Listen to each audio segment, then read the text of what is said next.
You're tuned in to another episode of Recruitment Entrepreneurs by Recruit CRM.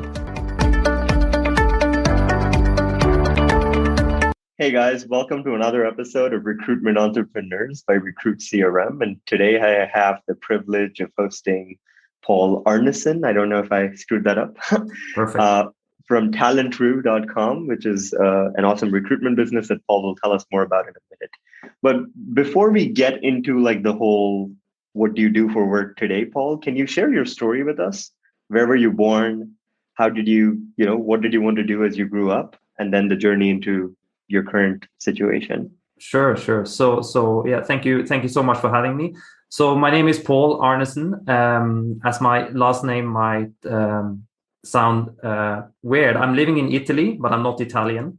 So okay. I'm actually Norwegian. I'm born and raised in Norway, just outside of Oslo. And basically, I was a very traditional sort of upbringing. Went to normal, primary school and everything. And I actually did a lot of sports being young, a lot of outdoors activities, and started working very early on. I had my first job as a paper boy from when I was 13 years old. Wow. And okay. So you were throwing papers into people's homes? Yeah, it was a little bit more. It wasn't throwing, it was like putting in a box. But anyways, it was okay. Because I'm sort of like from the countryside of Norway, and my cycling route was like 7 kilometers. Oh wow! Which I did every day. That's how long did it take you to do this? Like it took me probably 1 hour or so. I mean, because it wasn't that many houses, because it was like just farms. So it's like, but a lot of cycling. Got it. Do you remember what you got paid back then as a 13-year-old to do this? Man, I think in euros, and this was, so I'm almost 40 now, so you can imagine how many years ago. Probably, I think in a month I would make like 150 euros. Not bad for 20 or 30 hours of work, right? I'm guessing. Yeah, no. It was pretty good paid, and obviously there was no taxes because I'm very young. And it was like that was good money for someone very young. Yeah.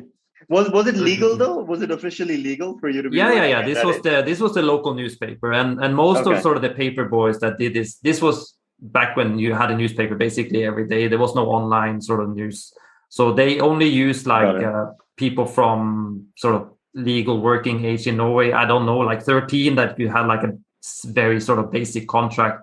Got it. But that's cool. It wasn't like it was more like a fun thing. So now, growing up as a young boy, young child in Norway, what was your dream job? Like when you thought about what you wanted to be when you grew up, what was it? No, I think that my dream job always changed from doing it, because I also did start, like I did a lot of music and I did a lot of sports, and I think that eventually I wanted to be professional in any sport, right? Because I was like, either it was football or soccer or like skiing. I was super into skiing. So, but were you good? Like, were you really, really good? No, I wasn't good. I was in my head, I was very good, and I was like had a couple of years where like really was like sort of doing really well. I was like going into the team like above my age level and everything, and I was like, okay, maybe, but it was just a dream, like childhood dream, like going to sports and be professional. Of course. And then I sort of went to school and I studied sort of like maths and physics, and they were like, okay, maybe I will want to work as an engineer, because in Norway the economy is a lot around like natural gases, oil, and sort of that industry. So like, if you're young and you become an engineer, you're guaranteed a well-paid job. Yeah, that's nice. So how did it not end up happening? Because you're obviously not doing any of that. Yeah. So that what happened eventually is that so in Norway there's mandatory military service from when you're 18.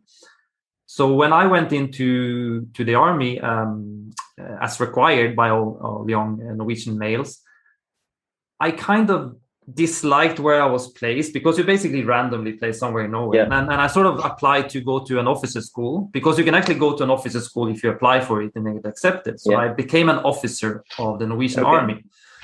That's nice. And then I sort of like, in the army, like I was 18, 19 years old, they pay you really well to sort of be outdoor and run around in the forest all along. And I was like, oh, that's fun. I don't mind this. And I liked that job.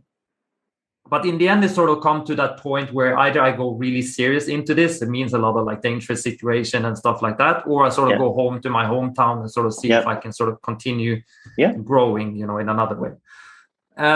But then I sort of, I got the taste of earning money. I think that was the problem, like I was earning money. I was doing like fine. I sort of, I rented my own place. I was young. I sort of moved out to the military already when I was 18. So I didn't want to move back into my mom's place.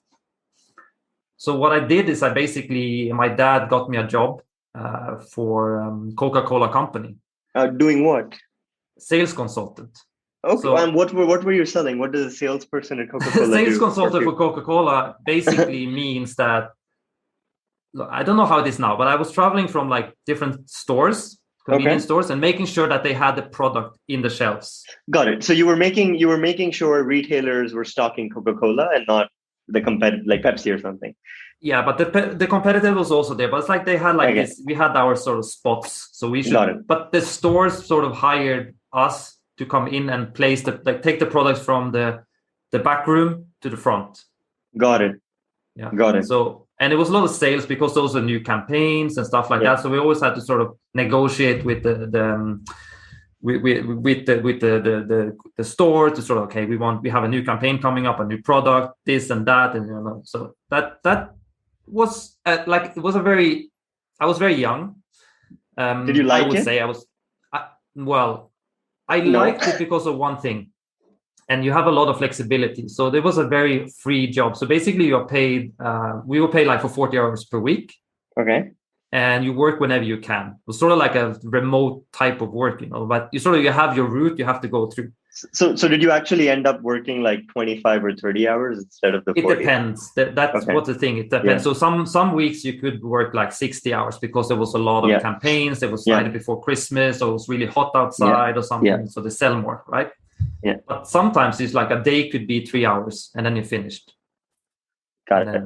And it's sort of that. So that was sort of the beginning of sort of like coming home and sort of started working. And this is also where I got introduced into people management in many ways, because working for such a big corporations like Coca-Cola, you see that they lack a lot of this sort of, I wouldn't say basic people management skill, but sort of the organization when I worked there, this is obviously many, many years ago, back in 2003, 2004, where people usually get promoted because they meet the right kind of people all the time. So it's like, okay, I like you, so I will give you a better position all the time. Got it. Internal.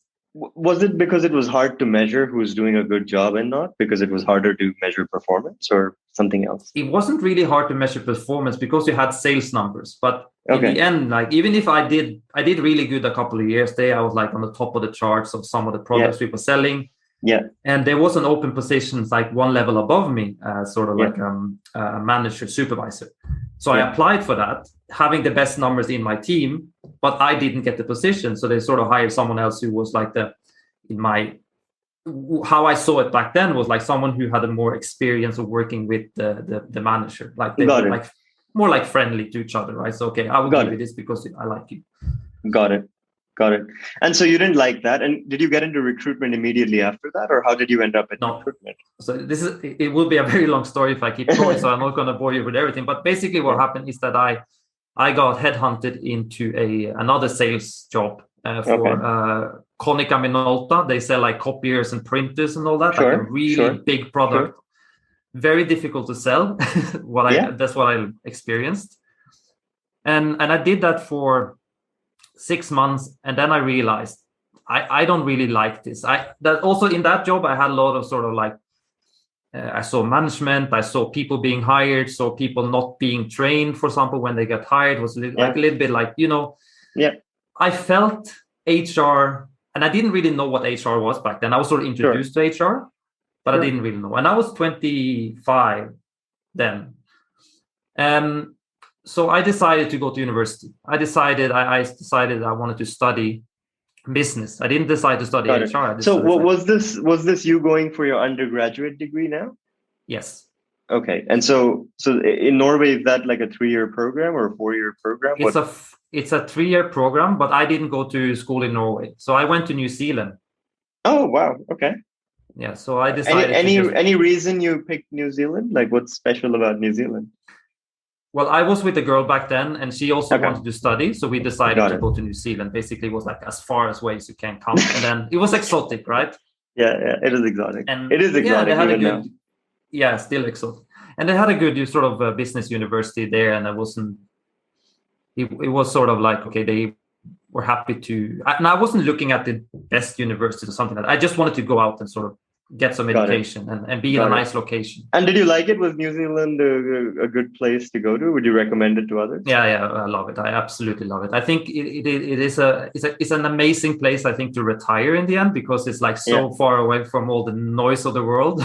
It's Sure. like I would, if I'm young, I think I wouldn't live there, because it's very sort of isolated from the rest of the world. It's like an island in the middle of. Yeah, and then completely different time zone and everything, right? It's like this weird time zone, all the way at the bottom. Okay, perfect. And so now you got introduced to HR, and like, did you ever become a recruiter before you started Talent.ru, or like, yeah? How So was what that happened journey? is that so I studied HR and I did an undergrad in HR in the end, Okay. and at the same time I was working for a family company back in Norway as it's a gym. It's a family-owned gym, 30 years old in the making. And I was sort of working there as an assistant while I was doing my studies. And because I studied HR, they gave me all the sort of the duties of doing the recruitment internally. Okay. So they told me, like, because I told them, okay, now I'm learning about this, I'm learning, can I test it? Can I test what I'm learning in practice? So I started doing all the recruitment for them, basically in-house recruitment. And it's a gym, so it's not like the most technical advanced positions, like an instructor in that or a fitness person. Sure. So I did that for a few years, and then in 2016, I decided I wanted to get even better at sort of recruitment in HR. So I did a master's degree in HR as well. Okay. Do you think it was useful doing the degree? Do you think you needed to do the degree to do your job, or no? Do you think it was just maybe it was just a mental block that said, "Hey, you need a degree," right? Like, yes, actually, to be honest, it wasn't necessary to be, because also what happened, I was 32 years old already, so I started. And the people around me were like 21, 22, and I had already worked in HR. So you probably knew as much as the professor, right? In most, like, outside of maybe knowing the technical definitions, like the actual, like, what you would do in a situation, you probably knew. And I think that some of the professors didn't have as much work experience as me in HR. So they had like they had the theory, but I had the practical. And we had some clashes, very interesting. We had some clashes about this because I don't think this is the way it works in the real world, to be honest. Yeah. Because I've seen it. Of course. And now, you do your master's, you start Talent.ru. Did you start it alone, or did you start it with a partner or co-founder? Like, yeah, so just before I got to Talent.ru, just to give you like the brief how it ended up being Talent.ru. So I started my own little agency as sort of like just trying to connect people I knew with other people, like a sort of networking. So basically like a headhunter light. Okay, because you took a fee, right? When you introduced them and they joined. No, like, I didn't. It was just a friendly thing. It was just like it was a hobby. It wasn't like a business. No. So the business to begin with was actually marketing. So I started, so I was also super into marketing and all that thing. So, and I wanted to be a nomad. I wanted to be a digital nomad. And I found it easier to travel around selling marketing services than HR services. And just to confirm, were you in Italy already by then? Because I know you're in Norway most of this situation. So when did you move to Italy? No, this was actually in Portugal then. Okay, so you've been traveling around. Like, are you permanently in Italy, or is this just like currently? I'm permanently. Permanently. Okay. Is that because you're married to someone that lives in Italy or something? Or no, my girlfriend is Italian, but we are not married. But we decided to test it out. We came from Portugal before this, but yeah. Got it. No. Do you like Italy though? Do you like the Italian life? Well, I'm in the north, so I'm in Milan, which is a very sort of dynamic city, a lot of culture, fashion, and where most of the money in Italy. So for that sense, I like it. It's sort of like good to do business here. And so now at Talent.ru, what do you do? If you had to explain your business in like one sentence, what does Talent.ru do? So Talent.ru was started at the beginning of the pandemic. To be honest, it was actually a little bit of a random thing. I started it to sort of tap into global recruitment needs. Like, that's a very nice way of saying it. But like, do you mostly recruit people in Italy, or do you recruit people across Europe or across the world? Like, across the world? Yeah. Okay. So it has no association with Italy whatsoever. got it. So, but where's the company based, right? If you had, So the company is based in Malta. It's owned by a Maltese company. Yeah. Got it. And so if I had to look at your last 10 placements, which countries were they in, or which continents were they in? The last 10 placements we Roughly. did, so I can say that most of them are in Europe at the moment. We And did one in South America. And when you say Europe, you mean Western Europe mostly?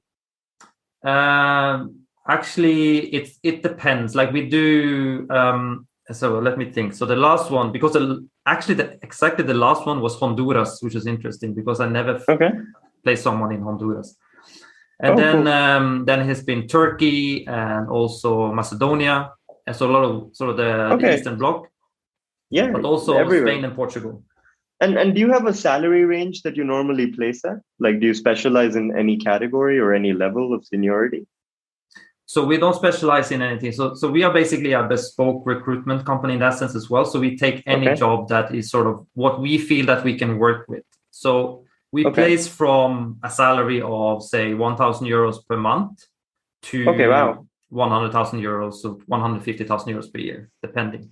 Got it. So I'd probably call this anywhere from like super entry level to mid market, right?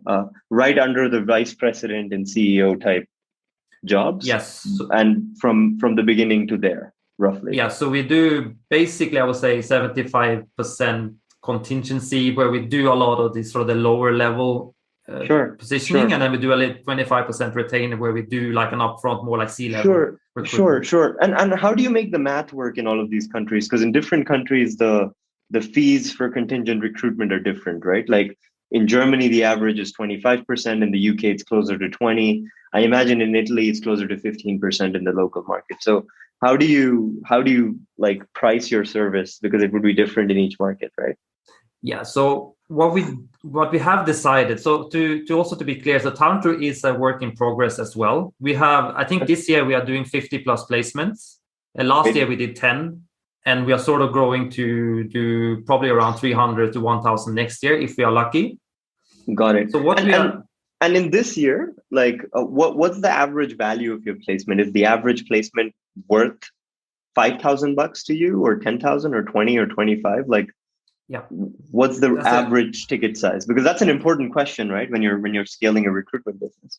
Yeah. So we started with doing fixed price recruitment to begin with. So we wanted to be a little bit different than the traditional recruitment agency, right? So we started on saying that an average placement is 4,000 euros on sort of lower level. But if it's even lower than that, we can even go down to, like 500 euros, because it's all about like, so we have tried to build a big network of talents that we already have pre-screened, so we can place them rapidly. Yeah. So you can reuse them and recycle them. And so would it be accurate to say that you guys did about 200,000 euros this year, or you will do 200,000 euros this year as a company? Yeah, I guess that will be more or less the same. We have some of the retainer jobs that are much more valuable, and some of them are much more time consuming. So that is like, of course.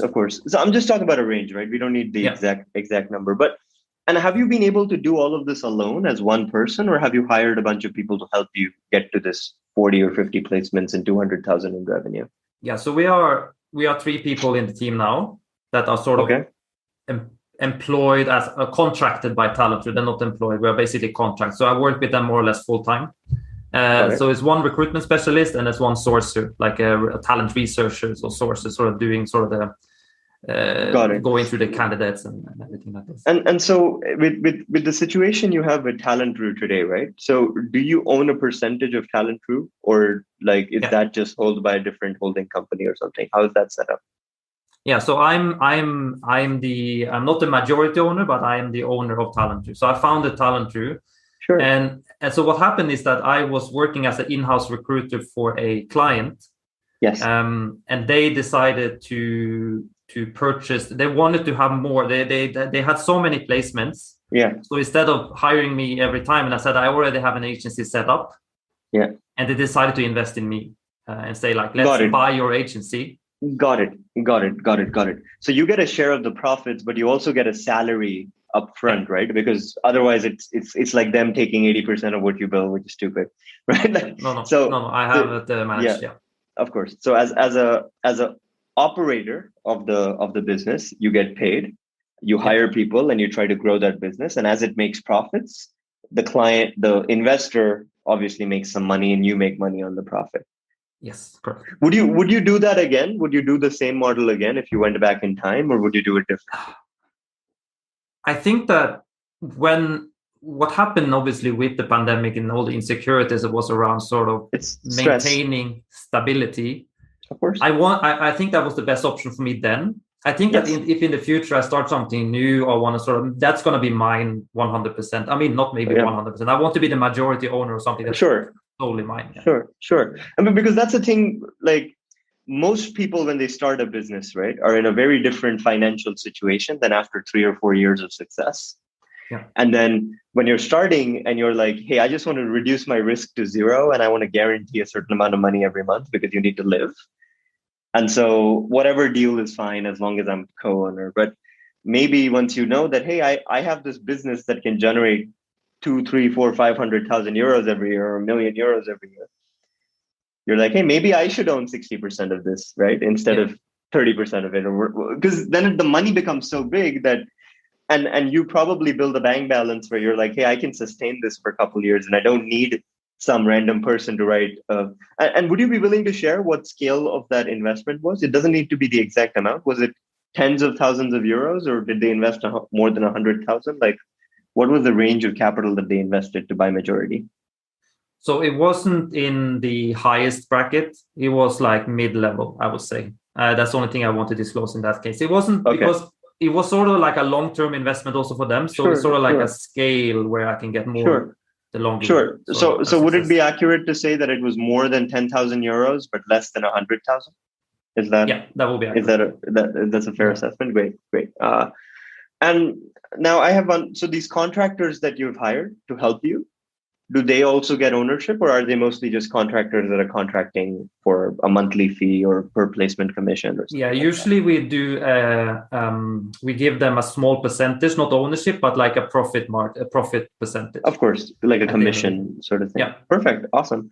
And what do you think the hardest part about owning a recruitment business is? Now that you've been doing it for a couple of years.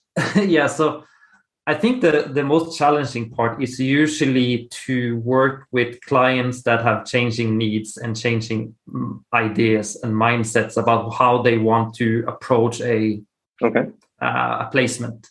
What are your plans for the future? How do you make this a big business, right? Like, or do you want to make it a big business? Is that an ambition to build $1 million business? So the goal with the investors is actually to start on because there's so many people. This is how I came into it. There's so many good candidates in the market looking for work.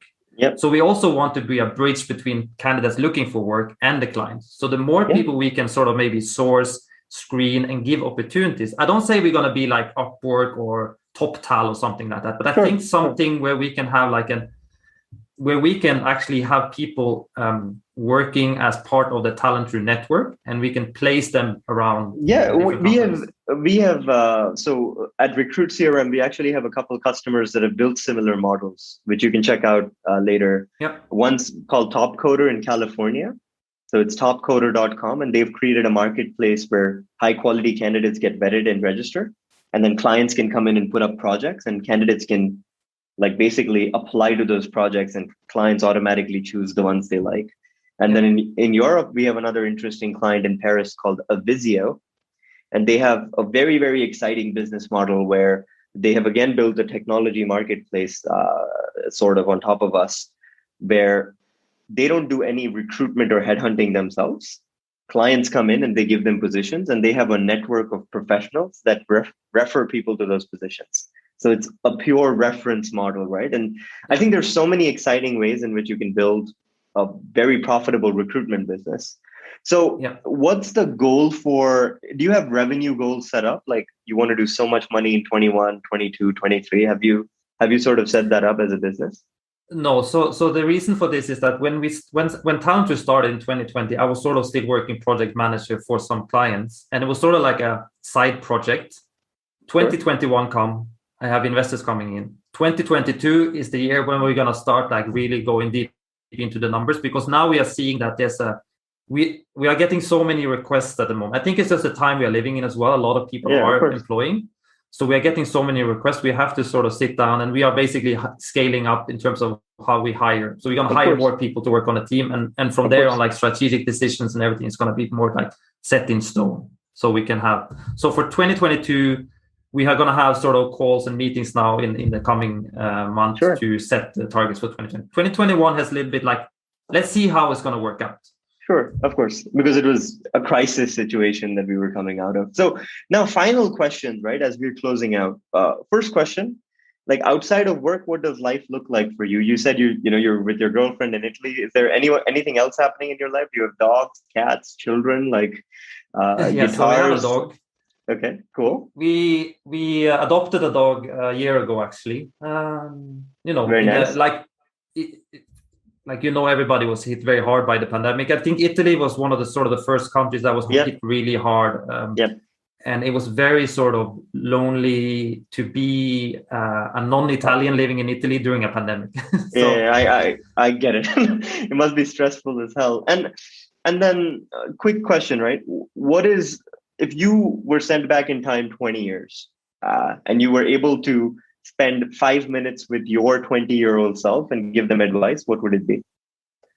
So 20 years ago, I would be 29. Oh yeah. No, I think the advice would be like, this is like, because it's a difficult question, because I started everything so late in life. I feel that I would say that 20 years ago, I will be just encouraging me to, maybe I would say, focus more on sort of the talent part of, because I wasn't focused on recruitment back then. I was a generalist. Yeah, got it. I would maybe say do a little bit more talent and still like generalist in many ways. Specialize in something, like to spend more time and be a specialist in one area. Sure. And last question, right? Now that you're giving advice to yourself today, if someone came up to you and they said, "Hey, Paul, I'm thinking of starting a recruitment business," what advice would you give them? Just one or two pieces of advice that you think someone who's starting a new business needs to know. Yeah, I will first of all say, be very patient when you meet new clients, because today, this is my experience, especially now, there's a lot of new companies coming on the market that need recruitment help, because when they post a job online now, they get one or two applicants. They used to get 200-300. Yeah. Right. So they have to search for help, right? So they go out to maybe and they see, okay, there's a young startup recruitment company. They're probably cheap, So they will come to you and say, well, we don't want to pay you much. Like a contingency is very difficult. Yeah. Also because they will have 10 different companies they work with at the same time. I have clients that say, you're not the only one. Sure. So, as you said earlier, the likelihood of them coming to you and say, sorry, we're going to close this position now because we already hired is very high. Yeah. So when you're young startup in recruitment, be patient with those clients. And be patient. And if I could add, be patient and figure out if you can get a retainer from them some way or the other. Right? Yes, that's the always. I always go for the retainer first. Most of the times they're not interested because they don't.